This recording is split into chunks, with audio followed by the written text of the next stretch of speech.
अस्सलाम वालेकुम नाजरीन, आज 27 अगस्त 2021 है और नाजरीन आज की इस वीडियो में हम डिस्कस करेंगे कि वज़ीर-ए-आज़म पाकिस्तान इमरान खान साहब ने कौम के सामने अपनी 3 साल कारकर्दगी पेश कर दी है। और इस हवाले से नाजरीन एक खुसूसी तकरीब का एहतमाम हुआ जिससे वज़ीर-ए-आज़म पाकिस्तान इमरान खान साहब ने तवील खिताब भी किया। नाजरीन इमरान खान साहब ने जो कारकर्दगी 3 सालों की कौम के सामने पेश की, उस तकरीर में उसके नुकात यकीनन आपने अपने जहन में महफूज कर लिए होंगे। नाजरीन जो वीडियो का थंबनेल आपको नजर आ रहा है उस पर मैं 3 से 4 मिनट बाद आता हूं, लेकिन पहले मुख्तसरन चंद ग्लिम्प्स जो 3 साल कारकर्दगी के हैं वो आप लोगों की खिदमत में पेश करना जरूरी समझता हूं।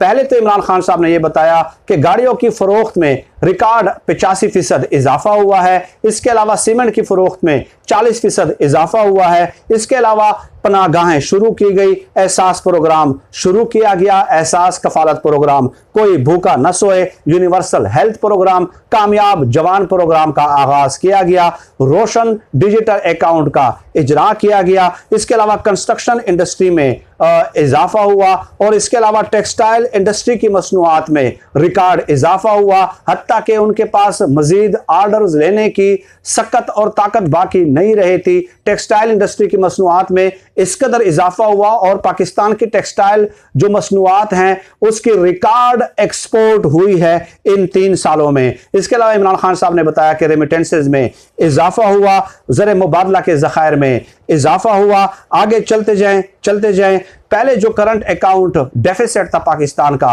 वो 20 अरब डॉलर था। करंट अकाउंट डेफिसिट में एक्सपोर्ट और इंपोर्ट का जो डिफरेंस था, लेकिन अब वो कम होकर 1.8 अरब डॉलर पे आ गया है। रिकॉर्ड टैक्स रेवेन्यू किया गया है इन गुज़श्ता 2-3 सालों के दौरान। 4200 अरब रुपए जो है रिकॉर्ड टैक्स जमा किया गया है। FBI की जानिब से वही इदारे हैं जो इस कदर ज़्यादा टैक्स करने में कामयाब हो रहे हैं। इसके अलावा 10 अरब दरख्त लगाने का मंसूबा है और इस हवाले से मैंने एक पूरी वीडियो भी अपलोड की थी आज से 1 हफ्ता पहले कि कैसे इंटरनेशनल सतह पे इमरान खान साहब के इस इकदाम को पजीराई दी जा रही है और इस इकदाम की तारीफ की जा रही है। इसके अलावा इमरान खान साहब ने बताया कि 2 डैम हम तामीर कर चुके हैं। मोमन डैम का तारीख में पहली बार इफ्तिताह हुआ है। 2025 तक 10 डैम्स जो हैं वो मजीद तामीर किए जाएंगे। क्लीन ग्रीन पाकिस्तान, इसके अलावा KP में जो सेहत सहूलत कार्ड है, यानी कि शनाख्ती कार्ड पे ही आपको सेहत की सहूलियात दी जाती है और आपका इलाज किया जाता है। इमरान खान साहब ने बताया कि माजी में अमेरिका ने 480 जो ना ड्रोन हमले किए, लेकिन अब उन्हें एब्सोल्युटली नॉट और नो मोर कहा जाता है। पाकिस्तान का बैनुल अक़वामी सतह पे खारजा पॉलिसी में जो इक़दामात हैं उसकी तारीफ की गई है। IMF ने पाकिस्तान का खुसूसी तौर पे शुक्रिया अदा किया है और अफगानिस्तान के अमन के हवाले से जो पाकिस्तान का किरदार है, अब खबर आ रही है कि अमेरिका ने बाकायदा पाकिस्तान से दरख्वास्त कर दी है कि इनखला में हमारी मदद की जाए। चुनाचे 3000 अमेरिकन ऑफिशियल्स कराची लाए जाएंगे, वहां पे उनको स्टे करा के उसके बाद उन्हें अपने मुल्क रवाना किया जाएगा। इसके अलावा इमरान खान साहब ने कहा कि माजी में 10 अरब डॉलर सालाना की मनी लॉन्ड्रिंग होती थी पाकिस्तान से, लेकिन इनकम टैक्स जो एंटी करप्शन डिपार्टमेंट है पंजाब का, उसने हमारे 3 सालों में 450 अरब रुपए करप्शन का रिकवर किया है। ये एक तवील फहरिस्त है नाजरीन, तवील फहरिस्त है जो इमरान खान साहब ने अपनी तकरीर में बताई और उसका फैसला करना डेफिनेटली आवाम का काम है, ना किसी और का काम। ये नहीं हो सकता, ना मेरा ना किसी और तज्जियाकार का, कि वो कारकर्दगी को जांचे या परखे, क्योंकि अवाम ने इनको जो है ना हुक्मरानों को वोट दे के मुंतखब किया है और अवाम ही उनका मुहासबा कर सकते हैं, एहतसाब कर सकते हैं और कारकर्दगी की क्रिटिकल एनालिसिस ले सकते हैं। ये तो नाज़रीन इमरान खान साहब ने बताया और बहुत सारे पॉइंट्स मुझसे रह भी गए हैं। नैब के हवाले से भी उन्होंने बात की कि उन्होंने भी काफ़ी रिकवरियाँ की हैं, लेकिन मैं समझता हूँ कि इमरान खान साहब ने जो नहीं बताया, जो सबसे बड़ी कारकर्दगी है उनकी ये है कि उनके दौर इक़्तिदार में ये पता चला कमीशन बने, sugar inquiry commission, wheat inquiry commission बनी और उसमें पता चलता है हमें कि शरीफ खानदान की 9 शुगर मिले हैं, जहांगीर तरीन खानदान की 6 शुगर मिले हैं, जरदारी खानदान की 10 शुगर मिले हैं।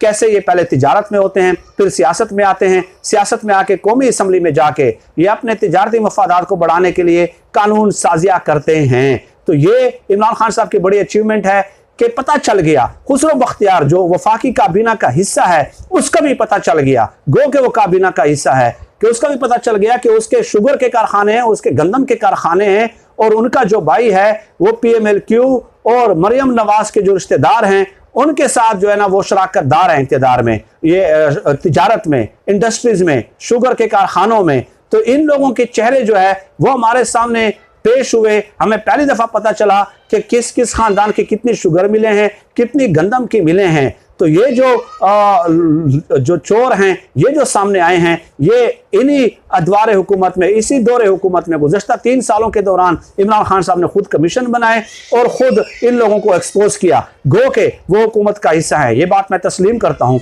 लेकिन इनके चेहरे एक्सपोज तो हुए हैं ना कि आप आज तक ये लोगों को बेवकूफ़ बनाते रहे हैं। PMLQ वाले जो है ना PMLN वालों के साथ लड़ते हैं, PMLN वाले नून लीग के साथ, PTI पीपल्स पार्टी वालों के साथ लड़ते हैं, लेकिन अंदरूनी खाना ये किस कदर अवाम को खून चूसने के लिए इन्होंने तिजारती इश्तराक और इत्तेहाद किया हुआ है। ये तो एक बात हो गई। अब इस हवाले से नाज़रीन, जो नून लीग का सोशल मीडिया एक टीम है, उन्होंने चंद वीडियोज़ अपलोड की हैं और उसमें उन्होंने कहा कि इमरान खान साहब ने 3 सालों में मक्खन लगाने के अलावा, फौज को मक्खन लगाने के अलावा और कोई काम नहीं किया।